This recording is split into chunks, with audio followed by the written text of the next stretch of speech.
नबी करीम सल्लल्लाहु अलैहि वसल्लम ने फरमाया, एक दिन जन्नत और जहन्नम का आपस में मुबासा हो गया।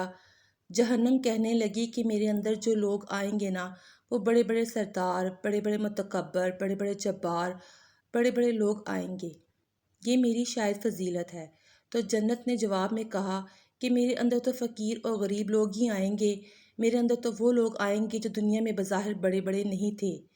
फुकरा, मसाकीन, यतीमा ये अक्सर होंगे।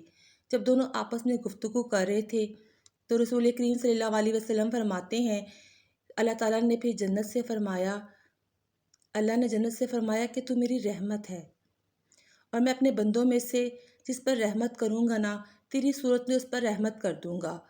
और आपने फरमाया जहन्नुम से कि तू मेरा अजाब है, मैं अपने बंदों में से जिसको चाहूँगा तेरे लिए अजाब दे दूँगा, लेकिन भर मैं तुम दोनों को ही दूँगा।